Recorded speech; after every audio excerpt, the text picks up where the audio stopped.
Bonjour et bienvenue dans Espace de travail pour une émission que je présente aujourd'hui avec ma consoeur Géraldine Delacroix. Bonjour. Alors aujourd'hui encore, comme souvent dans Espace de travail, on va parler de plateformes numériques, d'Internet et de la façon dont le net bouleverse le travail, complexifie le travail, transforme la façon dont on travaille.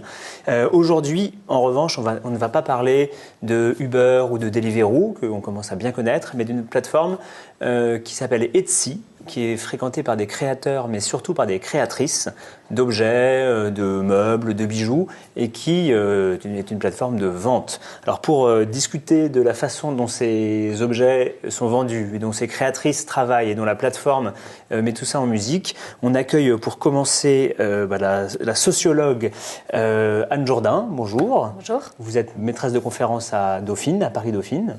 Et vous avez parlé de la plateforme Etsy, en particulier dans un petit livre récent qui s'appelle « Les nouveaux travailleurs des applis », publié en France, et aussi un livre en anglais costaud que vous avez coordonné avec Sidonie Naudin, qui est votre collègue. Sidonie Nolin, excusez-moi, qui est votre collègue et avec qui vous travaillez très fréquemment. On va voir un petit peu comment vous évaluez les transformations et les bouleversements que des plateformes comme ça peuvent amener. Et je laisse Géraldine présenter notre autre invitée. Alors Sophie Ronzel, vous tenez sur la plateforme Etsy une boutique qui s'intitule Crafty. Oui. Vous vendez vos créations et divers objets liés à la papeterie. Et puis vous avez aussi monté la Team Petit Paris, oui, qui regroupe des créateurs et des créatrices, j'imagine, surtout. Vous pouvez nous expliquer clairement ce que c'est Etsy, pour les gens qui ne connaissent pas? Alors Etsy, c'est une plateforme, et une plateforme, c'est effectivement, si on ne connaît pas, c'est un terme qui peut être un peu abstrait. Etsy, c'est comme un intermédiaire qui, quand on crée des objets faits à la main, vous permet en fait de facilement les mettre en ligne sans avoir de compétences techniques.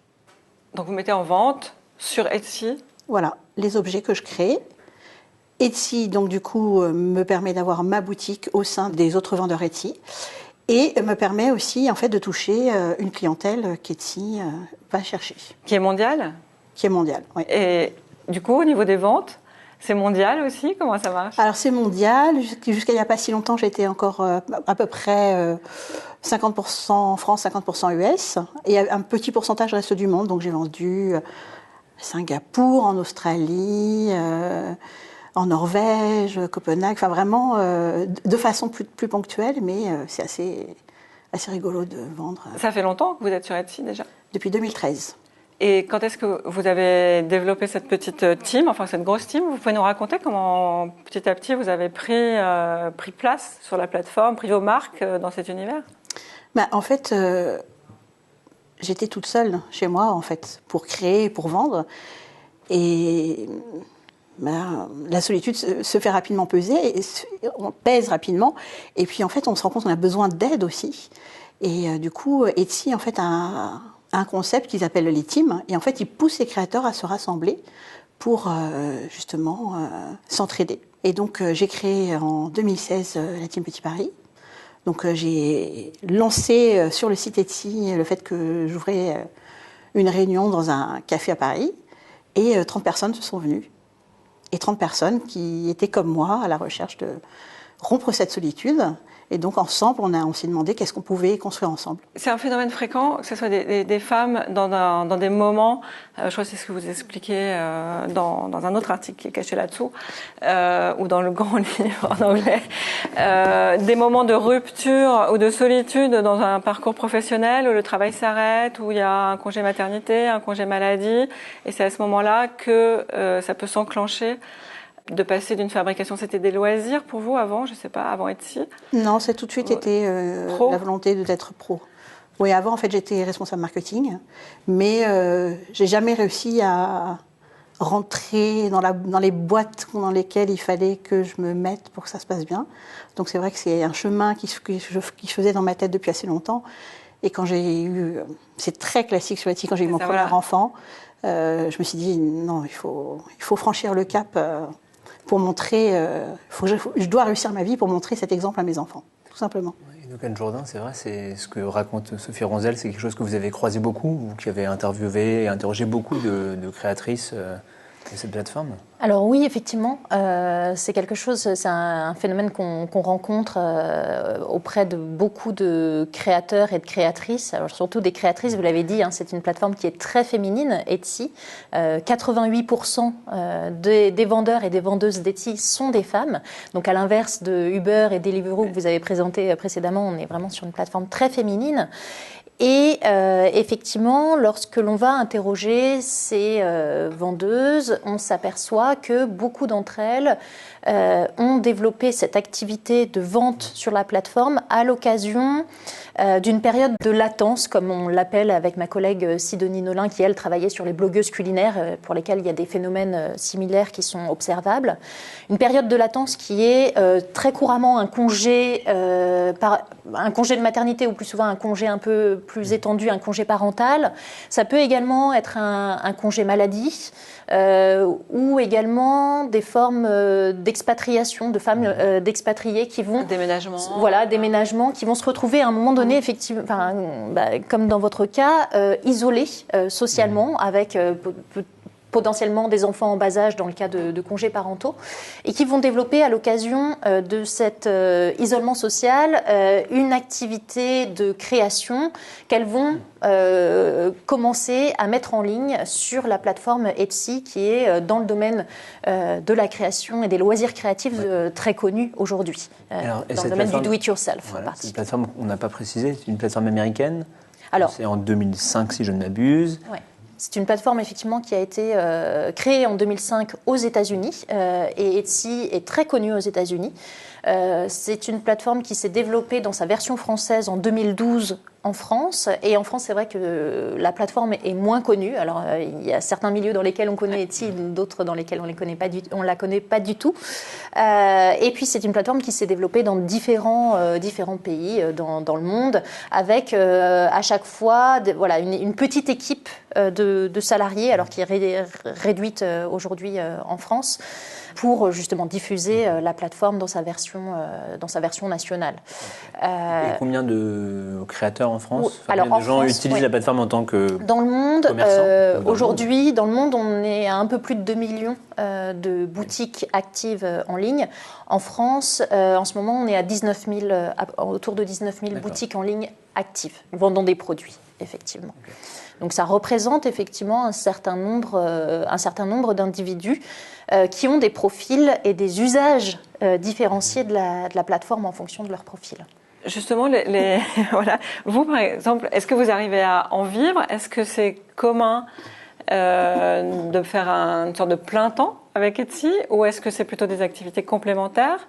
Moi, je dirais que par rapport à mon expérience et par rapport finalement aux gens que je côtoie, parce que du coup aujourd'hui, en fait, grâce à Etsy, je suis aussi en relation avec pas mal de capitaines de team, que ce soit en France, en Europe, même dans le monde. Donc c'est hyper passionnant de discuter et de voir finalement qu'on a globalement beaucoup de points communs dans toutes les teams. Et c'est vrai que je vois qu'il y a quand même, en tout cas nous concernant, il y a les gens qui sont à temps plein, mais je pense que quand même c'est une minorité. Et puis il y a les gens qui ont un travail à côté, soit temps partiel, soit temps plein. Il y en a qui sont soit des jobs qui sont vraiment dans un milieu périphérique, dans un domaine périphérique à leur création, ou des gens qui font vraiment complètement autre chose. Ouais. C'est ce que vous voyez aussi Alors, oui, effectivement. Alors, moi, ce qui m'a intéressée à travers cette plateforme, très vite, à travers les entretiens que j'ai faits, justement, j'ai vu une diversité des profils entre ceux qui s'inscrivent sur la plateforme avec une envie d'en vivre et donc d'exercer professionnellement une activité de création, et celles et ceux qui font ça à côté d'un travail souvent salarié. Et donc, j'ai essayé de, non pas forcément pour l'instant de quantifier le phénomène, mais j'ai essayé de rassembler, de repérer ces différents types de profils.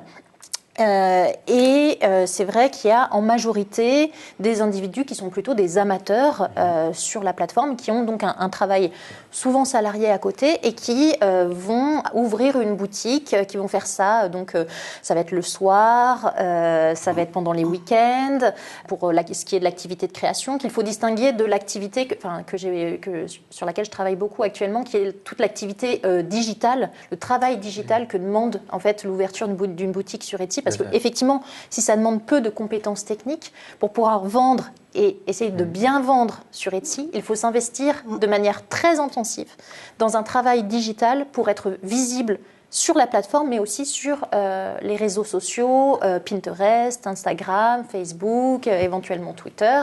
Donc il y a ces amateurs-là qui font ça, et ce travail digital, ça peut être des temps interstitiels de bureau, enfin de pauses de bureau par exemple.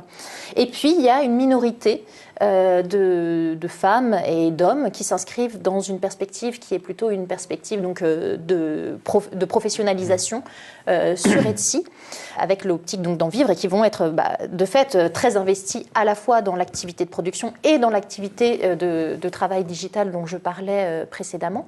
Et ce qui est intéressant, donc, c'est aussi de repérer les revenus que l'on peut générer grâce à cette plateforme. C'était peut-être une question mais aussi, que absolument, vous aviez. parce qu'effectivement, il y a un chiffre frappant dans votre article, qui est que 50% des vendeurs et surtout des vendeuses gagnent moins de 10 € par mois. Tout à fait. Qu'on peut compléter par le fait que le chiffre d'affaires mensuel des femmes sur Etsy est de 84 € par mois, donc évidemment très très faible, et celui des hommes est presque 2 fois supérieur à 150 €.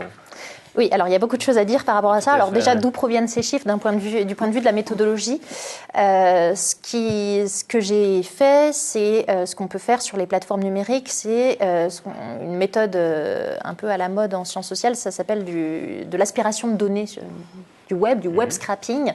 Donc on a essayé de récupérer en partie les données de la plateforme, ça vous intéresse, pour pouvoir les analyser statistiquement, et notamment des données qui relèvent, alors on a bien entendu pas recueilli des chiffres d'affaires en tant que tels, on a recueilli des prix moyens, des prix minimums, des prix maximums sur chacune des boutiques, bien entendu de manière totalement anonymisée, et il s'agit certainement pas de dire qui gagne combien sur chacune des boutiques, mais moi ce qui m'intéresse en tant que sociologue, c'est de voir quel va être le chiffre d'affaires moyen. Donc on a reconstitué une sorte de chiffre d'affaires approximatif, et c'est vrai que la médiane du chiffre d'affaires se situe à 10 €, ce qui signifie que 50% des vendeurs et des vendeuses actives sur Etsy gagnent moins de 10 € par mois. Donc on est sur des chiffres très faibles, une très petite activité. Alors bien entendu, les choses ne se posent pas de la même manière quand on est amateur ou quand on est professionnel, mais néanmoins, même pour les professionnels, on est sur des revenus qui sont relativement faibles, ce qui oblige beaucoup de professionnels à trouver aussi soit à trouver une autre activité, un job alimentaire à côté, ou alors à trouver d'autres canaux de commercialisation de leurs produits dans le cadre de boutiques physiques ou d'expositions diverses et variées, ou encore, ce qui est assez fréquent, comme il s'agit surtout de femmes, à s'appuyer sur les revenus du conjoint cadre salarié qui permettent à la famille de vivre et donc de ne pas générer des revenus qui soient supérieurs nécessairement au SMIC. Et pour finir sur cette question des revenus, quand on compare quand on essaye de déterminer le nombre de vendeurs et de vendeuses qui parviennent à réaliser un SMIC, au moins un SMIC brut mensuel, qui est une sorte de plancher par défaut, eh bien, on arrive à 1 € par mois brut. Voilà. On arrive à 1% des vendeurs et des vendeuses. Donc c'est vrai qu'il y a cette promesse qui est faite par la plateforme et relayée beaucoup par les médias, selon laquelle on va pouvoir vivre de son métier. Un des slogans d'Etsy, c'est « Faites de votre passion un métier ». Pour pouvoir y arriver, certains et certaines y arrivent, mais c'est quand même pas la majorité. Et pour finir sur cet écart que vous indiquiez entre les femmes et les hommes, effectivement, ça c'est quelque chose qui m'a vraiment marqué. Enfin, les inégalités de revenus entre hommes et femmes, c'est quelque chose d'assez classique en sociologie, mais je ne m'attendais pas à ce que sur une plateforme aussi féminine, on retrouve un écart tel entre hommes et femmes, quasiment effectivement les hommes qui font un chiffre d'affaires quasiment 2 fois supérieur à celui des femmes.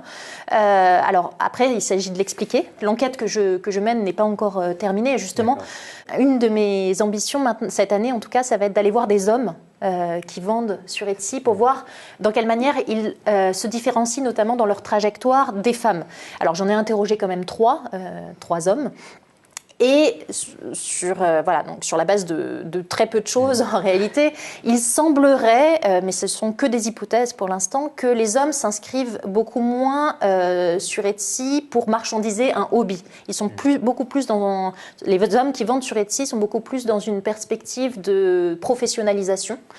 Et parce qu'ils sont dans cette perspective-là, ils vont être amenés à développer des objets qui se vendent peut-être mieux que les femmes. Donc voilà, ça c'est un des petits objets qui se vendent assez facilement. Bon, ça c'est une hypothèse qui reste à tester. Ouais, je pense peut-être plus des objets ils vont plutôt se réfléchir à des objets qui vont bien se vendre qu'à des objets qui vont plus leur plaire. Exactement. Ou plus les passionner à créer, en fait, je pense. Ouais. Et du coup, vous êtes sorti pour sortir aussi dans le monde physique, en fait, avec votre team Paris.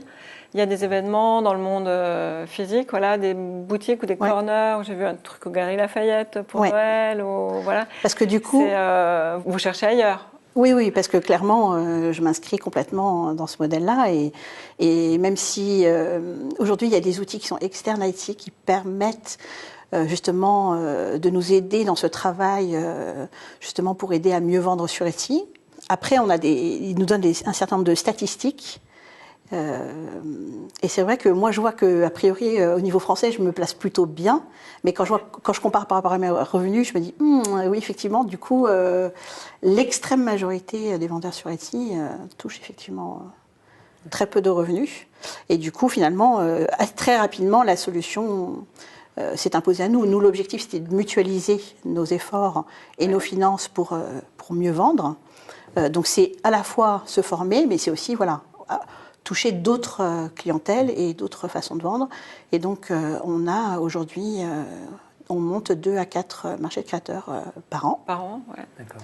Voilà. Et donc, vous fabriquez, vous commercialisez des tampons, encreurs, des cartes, des cartes, etc. Et vous, du coup, vous vendez vos produits avec quels autres types de créateurs dans ces boutiques éphémères, ces marchés? Alors, des personnes qui font des bijoux, de l'illustration, des produits, du textile pour les bébés. Ça peut être des savons, ça peut être des objets en béton. Ah oui, donc c'est la céramique, c'est très large. Voilà, ouais. D'accord. Et vous sauriez dire, en termes de chiffre d'affaires ou de nombre d'objets vendus, si les ventes dans le monde physique sont plus fortes que celles que vous faites sur Etsy, ou c'est équivalent, c'est un complément, ou bien ça dépend des périodes? Si je regarde globalement, je pense que on vend plus quand on fait des pop-up des marchés de créateurs que sur la plateforme en elle-même. Mais on ne touche pas du tout la même clientèle. Et du coup, c'est complémentaire. À la fois sur Etsy, c'est vraiment une clientèle française, mais aussi beaucoup mondiale, vraiment des clients qu'on n'arriverait pas à toucher autrement. Et après, quand on fait un marché de créateurs qu'il est à Paris, clairement, c'est une clientèle de quartier ou des touristes qui passent.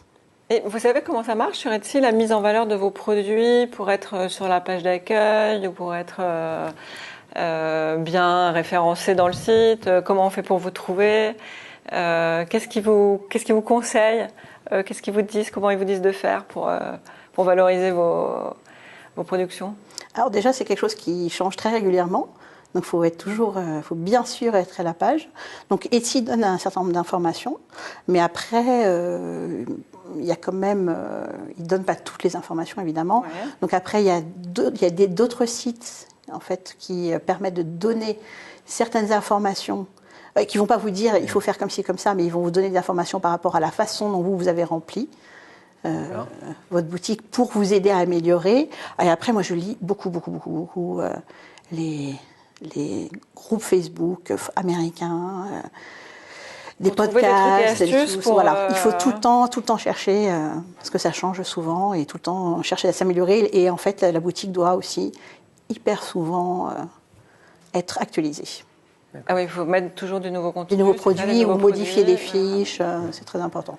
Alors, est-ce que vous vous retrouvez dans ce qu'a décrit Anne Jourdain, à savoir qu'il y a finalement dans votre travail pour cette plateforme et autour, il y a la création des objets et leur vente, mais il y a toute une activité alors c'est ce que vous dites dans l'article, de mise en scène de soi, de mise en scène de son travail, un travail numérique énorme tout autour. Est-ce que vous vous retrouvez dans cette description? Est-ce que vous y attendiez? Je m'y attendais, mais pas à ce point-là, je pense. Mais c'est vrai que je dirais que peut-être le travail de création, c'est peut-être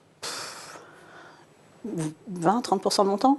D'accord. Parce qu'il y a tout le travail pour se mettre en avant, mais il y a aussi, je fais ma comptabilité, je fais tout, acheter mes fournitures.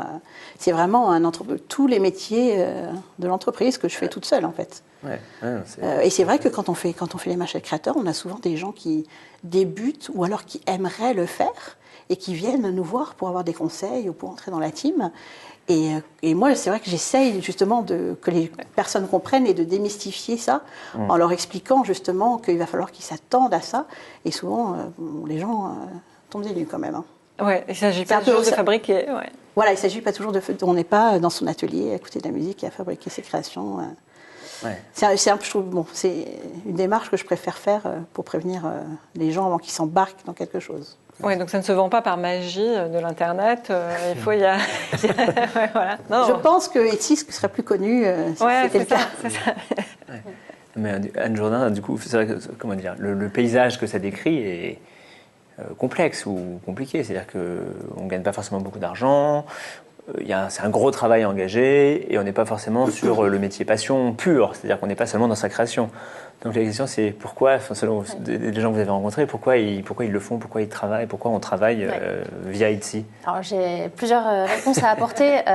Déjà par rapport effectivement à ce que vous disiez sur la démystification, moi j'ai rencontré beaucoup de créateurs et de créatrices qui ne s'attendaient pas effectivement à l'importance de ce travail digital, de présentation et autres, et qui ont été vraiment déçus en fait par la plateforme qui annonce qu'il y a une sorte de discours selon laquelle il suffit de mettre ses produits sur la plateforme et puis la plateforme va s'occuper de les vendre en quelque sorte. Donc il y a tout un tas de créateurs et de créatrices qui sont pris par cette promesse-là et qui croient et donc s'aperçoivent après coup que non, il faut aussi beaucoup s'investir en réalité dans le travail digital. Effectivement, il y a le travail de mise en scène de ces produits, etc., sur différents réseaux sociaux. Il y a aussi ce que vous évoquiez, la question de l'algorithme. Donc, effectivement, il faut se renseigner constamment sur la manière dont fonctionne l'algorithme pour savoir comment on tag ces produits, quels mots-clés on met pour chacun de ces produits, comment on alimente effectivement constamment sa boutique pour être mieux référencé. Alors, certains achètent des publicités, pour remonter dans l'algorithme. Ça, c'est aussi une possibilité, mais bon, qui est coûteuse financièrement. Il y a tout un tas de... les vendeurs et les vendeuses les plus actifs essayent de décrypter cet algorithme pour être le mieux référencé possible, avec des grosses déceptions quand l'algorithme en vient à changer et qu'ils se trouvent plus du tout à la page où ils étaient précédemment. Et ce travail digital, on sent qu'il est d'autant plus important que justement ceux qui vendent très bien sur Etsy, ceux qui vendent le mieux sur Etsy, les 1% que j'évoquais tout à l'heure, un des autres résultats statistiques que mon enquête met en évidence, c'est que ces 1%-là, ils ont tendance, c'est pas la totalité d'entre eux, mais une bonne partie d'entre eux, la majorité d'entre eux, ne font pas eux-mêmes les objets qu'ils vendent. Ils externalisent la production. Ouais. Effectivement, ils n'ont plus le temps, dans la mesure où ils sont pris par ce travail digital particulièrement intensif.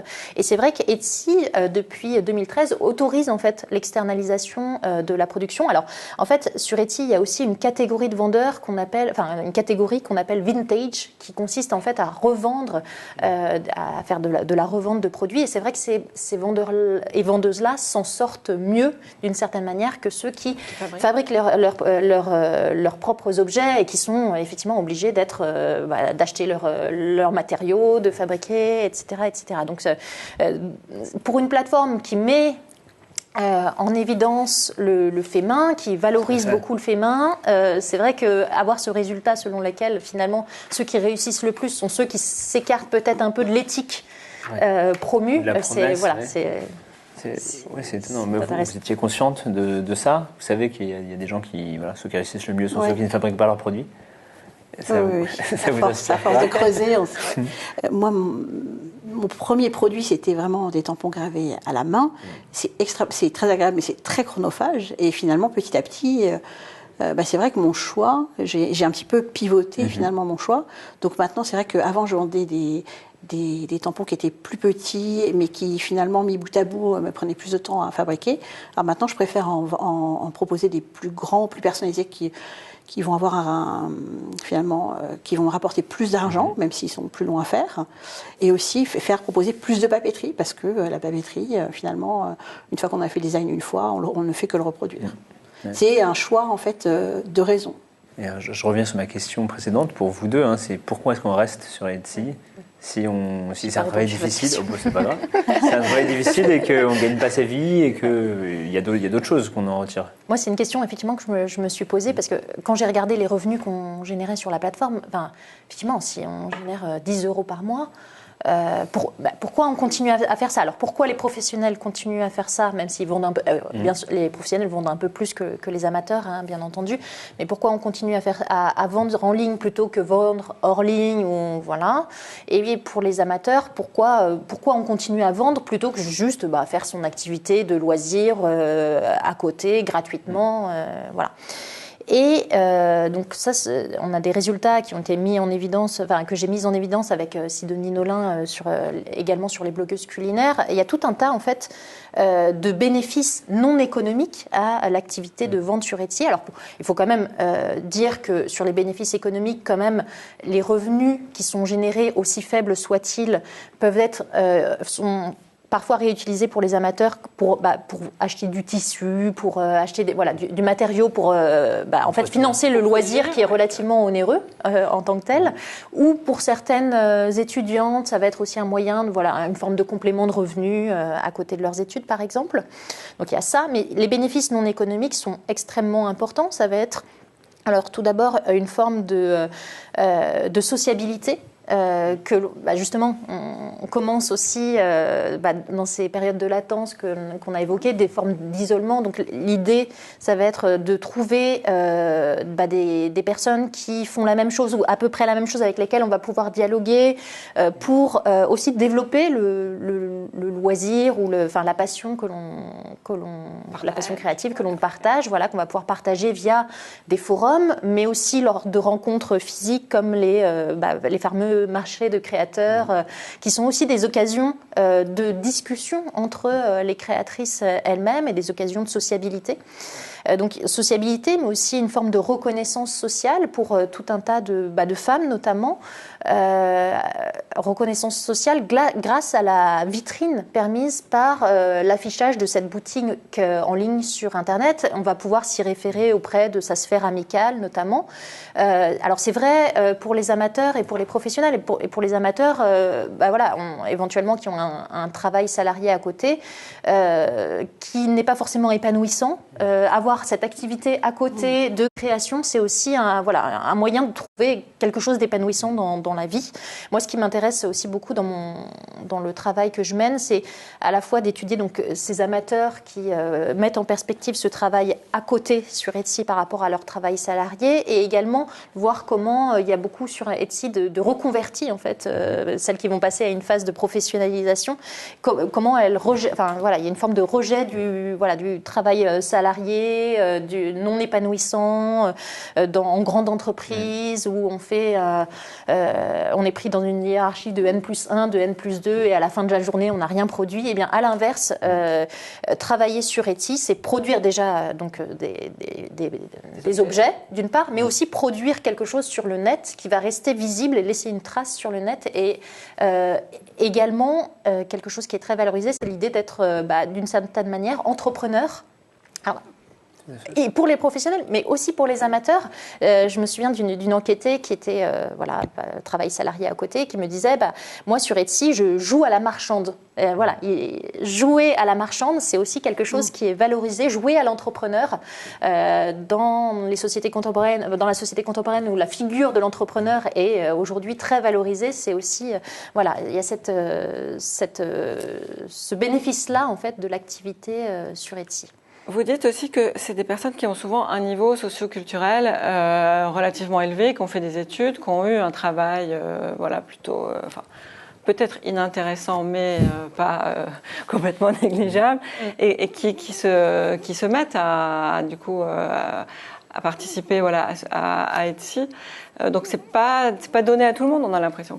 Non, effectivement, c'est vrai que si a priori les compétences techniques sont minimales, il y a quand même tout un tas d'éléments à maîtriser, ne serait-ce pas. Et puis oui, après justement ce travail digital de présentation de soi nécessite parfois de parler anglais, en tout cas de savoir écrire, etc. Donc effectivement, finalement, ce n'est pas donné à tout le monde, alors même qu'on pourrait imaginer que c'est une forme de démocratisation du travail. Et par ailleurs, c'est vrai qu'on observe, donc ce sont surtout des femmes, et surtout des classes moyennes supérieures, plutôt très diplômées, qui vont faire ça, donc soit à côté, soit en guise de reconversion. Donc effectivement, vous disiez donc des études longues qui ont donné lieu à des emplois d'ingénieurs, de juristes, d'enseignants, etc. Mais ce sont souvent des emplois salariés qui sont des emplois dans lesquels notamment les femmes, c'est vrai aussi pour une partie des hommes, ils ne retrouvent pas en fait ce qu'ils ont appris dans leurs études. Finalement, ils se retrouvent à faire un travail d'exécutant sans production concrète, alors même que leurs études justement plutôt élevées les ont amenés à espérer faire un travail plus créatif en réalité. Donc c'est pour ça notamment qu'il y a ces phénomènes de reconversion professionnelle, notamment sur Etsy. Et dans le cas particulier des femmes, il faut aussi évoquer le plafond de verre qui est un vrai qui limite sérieusement les carrières des femmes au sein des grandes entreprises. Et je vais prendre l'exemple c'était une ingénieure en informatique qui a pris un congé parental de 3 ans à l'occasion de la naissance de je crois que c'était son 3e enfant. Et lorsqu'elle est revenue, parce qu'elle comptait revenir et donc effectivement revenir à son précédent emploi, on lui a bien fait comprendre que les perspectives d'évolution de carrière que tous les postes étaient pris et qu'elle allait faire la documentation, parce que comme c'était une fille, les filles aiment la documentation, c'est bien compris. C'est bien connu. Et donc, elle ne s'est pas du tout retrouvée dans cet emploi. Et parallèlement, elle avait développé effectivement une activité de loisirs, de fabrication de textiles pour enfants. Et donc, elle a décidé d'en faire une activité professionnelle, finalement, et de basculer. Donc, la bascule, elle est liée à la fois à une insatisfaction vis-à-vis du travail précédemment exercé, notamment un travail salarié, et l'attrait pour un travail indépendant et un travail de création. Je trouve qu'on a l'impression, Sophie, que vous êtes bien avec Etsy, vous êtes bien dans cet univers, justement. Je trouve que c'est assez positif parce que, effectivement, on voit on lit, ça n'a pas l'air de rapporter grand-chose, c'est difficile, il y a plein de trucs à faire qui ne sont pas créatifs alors qu'on est plutôt venu pour ça. Mais finalement, je trouve que vous en parlez avec une certaine affection pour... Moi, j'ai beaucoup d'affection pour Etsy parce que c'est vrai que moi, avant Etsy, que ce soit à l'école ou que ce soit professionnellement, j'avais du mal à rentrer dans les cases. Et finalement, quand j'ai commencé à rencontrer des gens sur Etsy, j'ai rencontré des gens qui me ressemblaient, tout simplement. On s'est retrouvés. Et je me suis dit, je ne suis pas toute seule à avoir plein de préoccupations de ce genre. Et comme vous le dites, c'est difficile. Mais c'est un métier, en fait. Mm-hmm. Donc après, on le fait ou on le fait pas. C'est pour ça, je pense que une fois qu'on sait effectivement de quoi il en ressort, soit c'est un métier qui vous correspond ou ça vous correspond pas. Mais si ça vous correspond, c'est très épanouissant. Il y a beaucoup d'abandon, du coup. On sait mesurer ça, des gens qui sont là 1 mois, 2 mois, 6 mois, et puis après la boutique s'étiole ou... Je vais répondre. Moi, c'est une question que je suis en train de traiter justement à travers l'aspiration des données que j'ai faite il y a 2 ans, que j'aimerais refaire, que je suis en train de refaire pour justement vérifier dans quelle mesure il y a exactement pour comparer, pour voir dans quelle mesure il y a un turnover sur la plateforme. Et je fais l'hypothèse que le turnover il est effectivement important. Alors d'autant plus que une des particularités d'Etsy, c'est que donc on crée une boutique, on affiche un ou plusieurs produits, et les produits ne sont affichés effectivement sur la plateforme que pendant 4 mois s'ils n'ont pas été vendus. Donc il y a tout un tas de boutiques qui existent sur Etsy qui sont des boutiques inactives sur lesquelles il n'y a plus de produits. Ils ont disparu tout seuls. Ils disparaissent tout seuls, effectivement. Donc voilà, ces boutiques inactives-là... Et vous pouvez les remettre après ou du coup, il Oui, faut alors prévoir en fait, on rentre dans les frais ici, en fait. Ouais, voilà. Voilà. En fait, il faut payer une somme qui est vraiment infime pour mettre en ligne. Et si l'article n'a pas été vendu au bout de 4 mois, l'article disparaît. Et vous pouvez le remettre. Et on peut le remettre, bien sûr, bien sûr. Remettre. Et ça peut se faire automatiquement aussi. C'est 18 centimes, je crois. Oui, c'est... en euros, parce que c'est 20 en dollars. Parce que c'est 20 centimes de dollars. C'est vraiment plateforme américaine. Sujet à la conversion. Peut-être effectivement pour finir, parce qu'on arrive au terme de l'émission, on peut vous demander quelles sont les relations financières. La plateforme prend bêtement une commission sur les ventes. Donc là, vous avez répondu à partie, il faut payer pour mettre en ligne. Et quand vous vendez, il y a une partie, j'imagine, qui va à la plateforme. Comment ça fonctionne ? Oui, alors il n'y a pas de commission fixe. D'accord. Alors j'ai besoin de mon petit papier parce que c'est un petit peu compliqué. Donc on paye environ 18 centimes à chaque fois qu'on met en ligne un produit. Après, donc il y a des frais de paiement de 4%. Et une commission de 5% sur l'ensemble de la commande, c'est-à-dire frais de livraison inclus. On paye des frais sur les frais de livraison. D'accord. Que les frais de livraison sont pris en charge par le client, par les vendeurs, ou ça dépend, ou chacun fait comme il veut ? Par le client. Okay. Mais nous, en tant que vendeur, on paye quand même des frais sur ces frais. Okay. Sachant que globalement, c'est quand même censé être juste le prix du timbre et du packaging, mais on paye quand même des frais dessus. Ouais, le frais de livraison, il est généré automatiquement. Je ne sais pas comment ça marche. Ou c'est vous qui dites, alors ça pèse, c'est léger, ça va être pas cher. Et ça, c'est tout un sujet, vraiment. Parce qu'il y a le côté, je prends le prix, effectivement, le prix de mon packaging et le prix de mon timbre et je m'arrête là.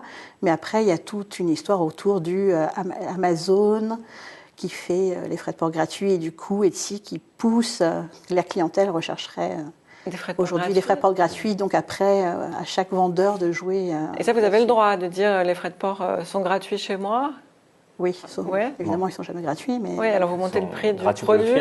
Non, mais... Voilà, mais dans quelle mesure on peut augmenter le prix du produit, etc. Donc ça, c'est une vraie réflexion.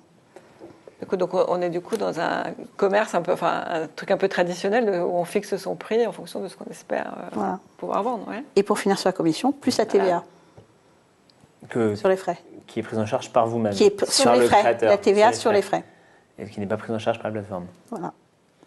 Bon, je réfléchis à l'oublier. Est-ce que ces conditions-là ont changé au fil du temps ? Vous qui êtes depuis longtemps une utilisatrice de la plateforme, une commerçante, ça a augmenté avec le temps ? Oui, ça a augmenté il y a quelques mois. On était passé de 3,5 à 5%. Ah oui, voilà. C'est sérieux bon. Oui. Et pour vous parler des publicités, et aujourd'hui, je me rends compte que finalement, tous les gros vendeurs payent de la publicité aussi. D'accord. Oui, donc c'est une activité onéreuse. Oui. Ouais, et donc, les revenus d'Etsy, ils sont sur les commissions qu'ils prennent sur les ventes, et puis la publicité que vous êtes obligé de faire pour remonter dans la vitrine. Tout à fait. Non, mais c'est gagne sur les deux tableaux. Voilà, c'est ça. Mais après, pour être très honnête, ils fournissent une documentation qui est monumentesque, qui est vraiment. Il y a une quantité de documentation qui est vraiment conséquente si on se plonge dedans. Et puis, ils fournissent de l'aide quand même. Et puis, par exemple, les fameux marchés de créateurs, ils poussent les créateurs à faire ces marchés de créateurs. À sortir de leur propre giron. Voilà, ils poussent en fait à faire des événements qui s'appellent Etsy Made in France. Et donc même dans les petits villages, ils poussent les créateurs à se regrouper, même s'ils sont que 5-6 à faire des événements. Vous avez un vrai dialogue avec eux ? Par exemple, vous connaissez des gens de Etsy France qui peuvent vous aider à organiser un événement à Paris ou alors ça reste des échanges Alors moi, je pense que du fait d'être à Paris et à terme, je connais un peu certaines personnes d'Etsy. Bon, ça a quand même pas mal bougé parce qu'il y a quand même eu une grosse phase de licenciement il y a combien de temps ? 1 an, 2 ans ? 2 ans. 2 ans maintenant. Mais après, c'est pas des gens qui vont nous conseiller pour nos boutiques, c'est pas des gens quand on a un problème. Non, il faut s'adresser aux US, envoyer un mail et là, peut-être avoir une réponse. Ok. Écoutez, on va s'arrêter là-dessus pour l'instant. Merci beaucoup, Sophie Ronzel, Anne Jourdain, d'avoir participé à cette émission, d'avoir appris, fait explorer et découvrir le monde d'Etsy et des plateformes de vente en ligne. Merci beaucoup et Merci beaucoup. Voilà, Merci. merci à vous d'avoir suivi Espace de Travail. Je vous dis à bientôt pour un prochain épisode. Merci. Au revoir. Au revoir.